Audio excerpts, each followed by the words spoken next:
Hello বন্ধুরা, আমার আজকের রেসিপি চিংড়ি মাছ দিয়ে শোলা কচুর রসা। এইভাবে রান্না করলে গলা চুলকোনোর ভয় একদম থাকে না।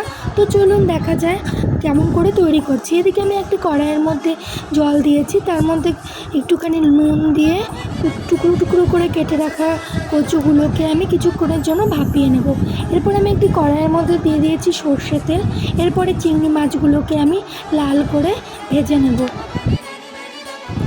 এদিকে আমার চিংড়ি মাছগুলো খুব ভালো মতো ভাজা হয়ে গেছে। এরপরে আমি ওই তেলের মধ্যে দিয়ে দিচ্ছি ডুমডুম করে কেটে রাখা আলুগুলো।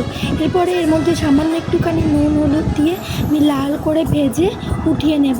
এরপরে আমি ওই তেলের মধ্যেই ফোড়নে দিয়ে দিচ্ছি শুকনো লঙ্কা আর গোটা জিরে, দিয়ে দিচ্ছি পেঁয়াজ বাটা, কয়েক কোয়া রসুন থেতো করে দিয়েছি। এরপরে দিয়ে দিচ্ছি আমি আদা বাটা, টমেটো বাটা, জিরে লঙ্কা বাটা, পরিমাণ মতো নুন, হলুদ গুঁড়ো, কাশ্মীরি লঙ্কার গুঁড়ো, সামান্য একটুখানি চিনি দিয়ে খুব ভালো মতো এটাকে আমি মিশিয়ে নেব।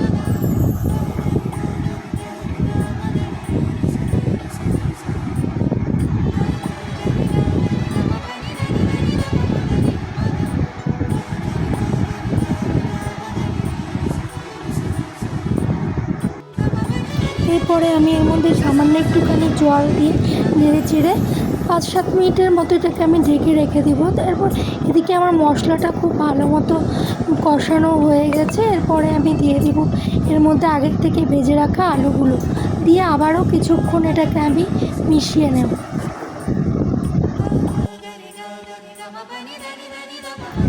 এরপর আমি দিয়ে দিচ্ছি আগের থেকে ভাপিয়ে রাখা কচুগুলো, দিয়ে আবারও কিছুক্ষণ এটাকে আমি নেড়ে চেড়ে নেব।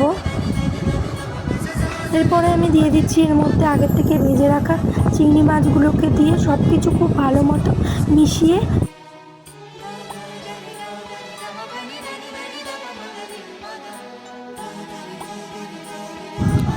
এদিকে আমার এগুলো সব খুব ভালো মতো সেদ্ধ হয়ে গেছে। এরপরে আমি এর মধ্যে দিয়ে দিব পরিমাণ মতো জল। জলের পরিমাণটা আপনারা আপনাদের ইচ্ছা মতো দেবেন, ঝোলটা কতটা রাখবেন।